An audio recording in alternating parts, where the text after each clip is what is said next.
Lu tahu nggak, dulu ada satu raja Afrika yang saking kayanya dia bikin ekonomi Mesir anjlok cuma karena lewat sambil bagi-bagi emas. Seorang raja yang harta pribadinya nggak bisa dihitung, yang perjalanannya bikin dunia sadar bahwa pusat kekayaan terbesar bumi bukan Eropa atau Timur Tengah, tapi Afrika Barat. Dialah Mansa Musa Keita Perti, Kaisar Mali, orang paling kaya dalam sejarah manusia.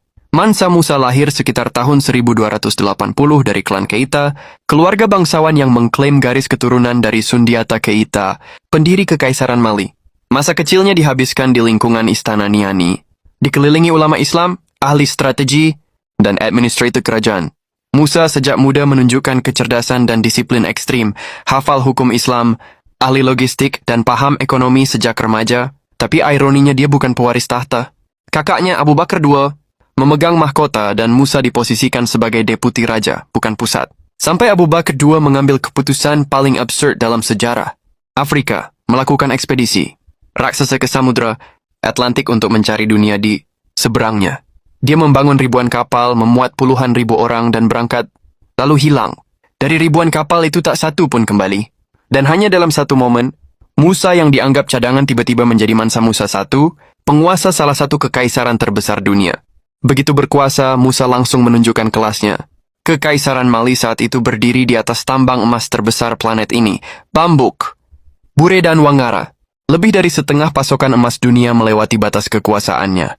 Musa bukan cuma memanfaatkan kekayaan itu, dia memperluas Mali 2 kali lipat, menaklukkan Gao, Timbuktu, dan jalur perdagangan Sahara yang menghubungkan Afrika Barat dengan dunia Islam. Dia membangun birokrasi yang efisien.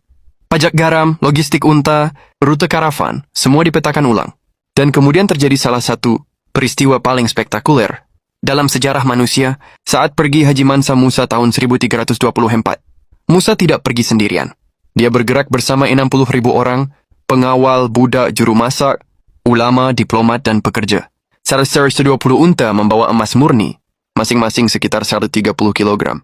Musa memakai pakaian sutra, payung emas, dan di setiap kota yang dilewati, dia membagikan emas seenaknya. Hadiah ke fakir, sumbangan ke masjid, transaksi tanpa tawar-menawar. Akibatnya, nilai emas di Mesir jatuh drastis.